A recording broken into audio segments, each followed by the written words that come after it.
আসসালামু আলাইকুম। সবাইকে স্বাগত জানাচ্ছি বিডিভিউস ইনফোটেনমেন্টে। আপনাদের সঙ্গে আছি আমি ফাহাদিয়া মিতু। আধুনিক সময়ের যুদ্ধে কামিকাজে ড্রোনকে গেম চেঞ্জার হিসেবেই অনেকেই বিবেচনা করেন। তবে নতুন যুগের এই সমরাস্ত্রগুলো সম্বন্ধে যতটা বৈপ্লবিক ধারণা দেওয়া হয়, কাজে ততটাই পারঙ্গম কিনা তা নিয়ে প্রশ্নও রয়েছে।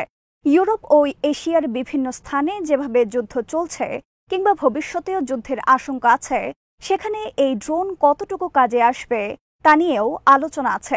এরই মধ্যে ওয়ারজোন এক প্রতিবেদনে জানিয়েছে, খোদ যুক্তরাষ্ট্র এবার তাদের সামরিক কৌশলে কামিকাজে ড্রোনের বিষয়টি সক্রিয়ভাবে বিবেচনা করছে।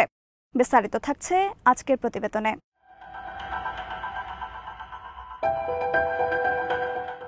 এয়ার অ্যান্ড স্পেস ফোর্সেস অ্যাসোসিয়েশনের মিচেল ইনস্টিটিউট ফর অ্যারোস্পেস স্টাডিজের সাম্প্রতিক এক ভার্চুয়াল আলোচনায় ইউরোপ ইউএস এয়ারফোর্সের commander general James Hecker kamikaze ড্রোনের ভালো বা মন্দ দুদিক তুলে ধরেন। কামিকাজে ড্রোন সামরিক কৌশলের জন্য একদিকে হুমকি, অন্যদিকে সুযোগ। হেকার উল্লেখ করেছেন, ইরানের ডিজাইন করা শাহেদ 136-এর মতো সস্তা কামিকাজে ড্রোনের নির্ভুলতা এবং ব্যাপক পরিসরের সক্ষমতা বিশ্বের সার্বিক প্রতিরক্ষা কাঠামোকে জটিলতার মুখে ফেলেছে।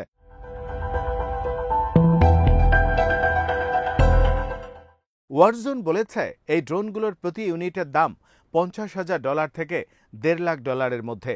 এত অল্প অর্থ দিয়েই এরকম স্ট্যান্ড অব স্ট্রাইক ক্ষমতা সম্পন্ন ড্রোন পাওয়ার কারণে সীমিত বাজেটের দেশগুলো, এমনকি ন্যাটোর কিছু সদস্য রাষ্ট্র এই ড্রোনগুলোর ব্যাপারে আগ্রহী।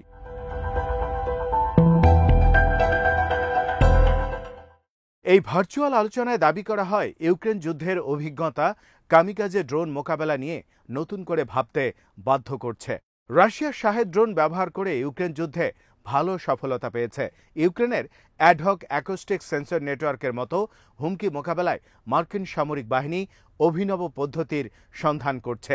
প্রতিবেদনে আরও দাবি করা হয়, পশ্চিমা প্রতিরক্ষা ঠিকাদাররা এই জাতীয় ড্রোনের চাহিদার প্রতি সাড়া দিচ্ছে।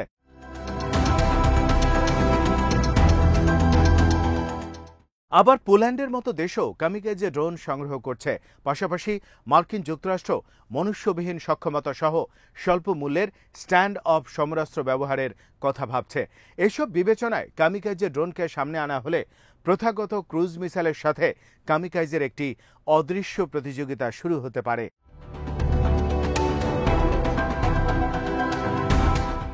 বর্তমানে কামিকাজে ড্রোনগুলোর পারদর্শিতা কেমন, আর আগামীতে নতুন ধরনের যুদ্ধেই বা এর কতটা প্রভাব থাকবে, চলমান ইউক্রেন যুদ্ধ থেকেই এক্ষেত্রে অনেকটা ধারণা পাওয়া যাচ্ছে। ইউক্রেন যুদ্ধের অভিজ্ঞতা বলছে, কামিকাজে ড্রোনগুলো যুদ্ধক্ষেত্রে ধ্বংসাত্মক অস্ত্র হিসেবে প্রমাণিত হয়েছে। আগামীতে এই ড্রোনগুলো যুদ্ধের ধারণাকে নতুন আকার দিতে পারে।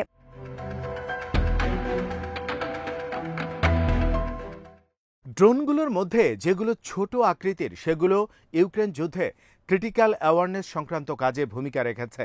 আর যেগুলো একটু বড় আকৃতির ড্রোন, সেগুলো দীর্ঘ পথের দূরত্বে অস্ত্র ও বিস্ফোরক সরবরাহ করে। এক কথায়, কামিকাজে ড্রোন বিস্ফোরক সরবরাহ করার জন্য একটি নতুন পদ্ধতি, যা প্রতিদ্বন্দ্বিতাপূর্ণ আকাশসীমায় যুদ্ধের গতিশীলতা পরিবর্তন করছে।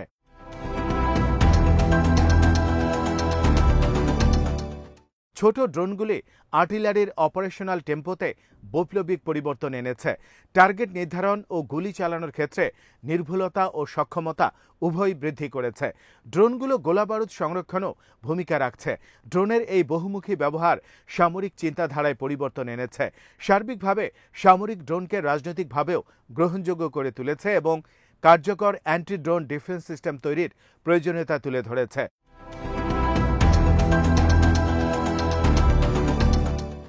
চলমান যুদ্ধক্ষেত্রগুলো নিশ্চিত করেছে, ড্রোন আধুনিক সামরিক অভিযানের একটি প্রয়োজনীয় উপাদান হয়ে উঠেছে। তবে এর প্রভাব কতটা হবে তা অনেক ক্ষেত্রেই যুদ্ধ বা সংঘাতের উপর নির্ভর করছে।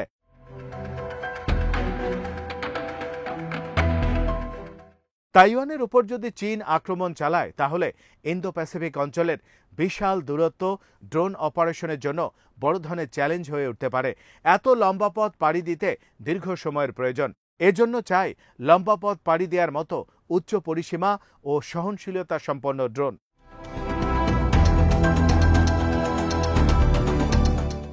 চীনের সম্ভাব্য আক্রমণ থেকে বাঁচার জন্য তাইওয়ান ও মার্কিন জোট ড্রোন প্রতিরোধ সক্ষমতা বৃদ্ধি করছে। মার্কিন সামরিক বিশ্লেষকদের মতে তাইওয়ান আক্রমণের নেপথ্যে চীনের আপাত উদ্দেশ্যগুলোর মধ্যে রয়েছে তাইওয়ানে প্রবেশ করা, রাজধানী তাইপো দখল করা এবং তাইওয়ানের এয়ার ডিফেন্স সিস্টেমকে নিউট্রাল করা।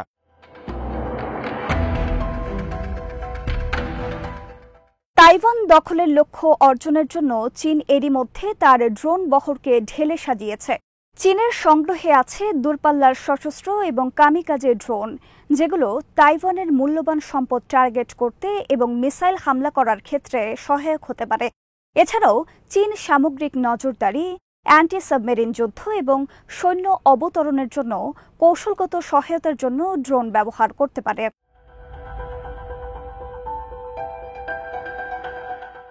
তাইওয়ান আক্রমণ করলে প্রতিপক্ষের হুমকি মোকাবেলা এবং চূড়ান্ত সামরিক লক্ষ্য নিশ্চিত করার জন্য চীনের এই ড্রোনগুলো ডিকয়, ইন্টারসেপ্টর এবং সোয়ার্ম হিসেবেও কাজ করতে পারে।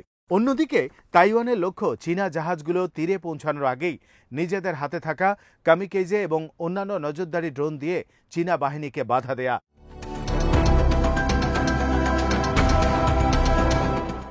চীনের আক্রমণ বাধাগ্রস্ত ও আরও বেশি ব্যয়বহুল করার লক্ষ্য নিয়েই তাইওয়ান কাজ করছে। এক্ষেত্রে তারা বড় অস্ত্র ব্যবহারের পরিবর্তে ড্রোনের মতো ছোট আকৃতির অস্ত্র ব্যবহার করে বেশি সুবিধা পাওয়ার চেষ্টা করতে পারে। তাইওয়ান চীনের বিরুদ্ধে যে পর্কুপাইন কৌশল প্রণয়ন করেছে, সেখানে নজরদারি, টার্গেট নির্ধারণ ও আক্রমণ করার জন্য আকাশপথে এবং সমুদ্রের নিচ দিয়েও ড্রোন ব্যবহারের পরিকল্পনা রয়েছে।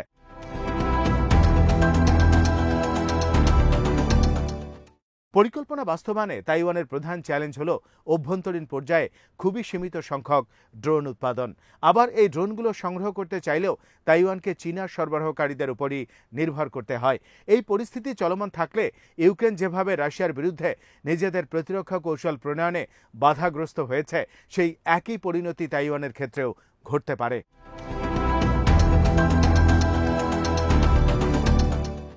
পরিস্থিতি উত্তরণে মার্কিন যুক্তরাষ্ট্র বিভিন্ন অপারেশনাল কাজের জন্য ড্রোন ব্যবহার করে সম্ভাব্য চীনা আক্রমণের বিরুদ্ধে তাইওয়ানকে শক্তিশালী করার পরিকল্পনা করছে। চীনা জাহাজ ডুবিয়ে দেয়া, বিমান সহায়তা প্রদান এবং মূল ভূখণ্ডে হামলা চালানোর মতো টার্গেট মার্কিন বাহিনী রয়েছে। মার্কিন যুক্তরাষ্ট্র নজরদারি করা, টার্গেট নির্ধারণ ও আক্রমণের জন্য RQ-4 গ্লোবাল হক এবং MQ-9B সি গার্ডিয়ানের মতো কামিকাজে ড্রোন ব্যবহার করতে পারে। ইউক্রেন যুদ্ধে কামিকাজে ড্রোনের কার্যকারিতা এবং ইন্দো প্রশান্ত মহাসাগরীয় যুদ্ধের জন্য এই ড্রোনগুলো সম্ভাব্য প্রভাব থাকা সত্ত্বেও শেষ পর্যন্ত এই ড্রোনগুলো গেম চেঞ্জার নাও হতে পারে। যদিও অধিকাংশ ক্ষেত্রেই এমনটাই ধারণা করা হয়। কামিকাজের একটি সীমাবদ্ধতা হল এর ছোট পরিসরের পেলোড সক্ষমতা। তাছাড়া এগুলোর কার্যক্রমকে আরও সফল করার জন্য অনেক সময় আকাশপথে বা আর্টিলারি দিয়ে ফলো আপ স্ট্রাইক চালাতে হয়। অনেক বিশ্লেষকের মতে নজরদারি এবং টার্গেটে হামলার বিষয়টি ড্রোন হামলার চেয়েও গুরুত্বপূর্ণ।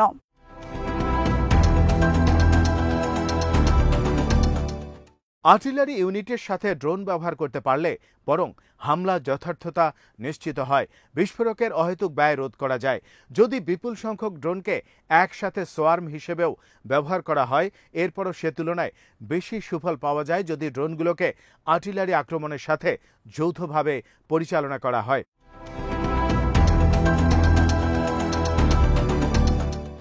এছাড়া ড্রোন দিয়ে কখনোই আকাশপথে চূড়ান্ত শ্রেষ্ঠত্ব বা আধিপত্য প্রতিষ্ঠা করা যাবে না।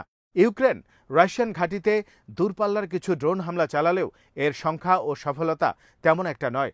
আবার রাশিয়াও ইউক্রেনের এয়ার ডিফেন্স মিশন বা এসিডি মোকাবেলায় ড্রোন ব্যবহার করেছে, কিন্তু ইউক্রেনের এয়ার ডিফেন্স সিস্টেম নেটওয়ার্কটি পুরোপুরি ধ্বংস করতে সক্ষম হয়নি। ড্রোনের মূল্য যদিও কম এবং এর সংখ্যা যদি বেশি হয়, তাহলে এর টিকে থাকা জরুরি নয়, কেননা সহজেই এগুলো প্রতিস্থাপন করা যায়।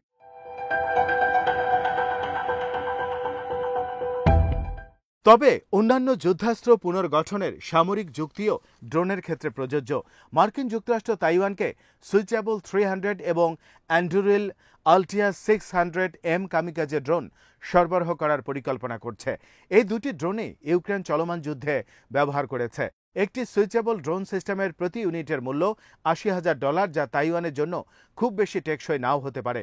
সব মিলিয়ে এই ধরনের উচ্চ খরচ সম্পন্ন অথচ সীমিত ফায়ার পাওয়ারের মার্কিন কামিকাজে ড্রোনগুলো চীনের বিরুদ্ধে খুব একটা সফল নাও হতে পারে।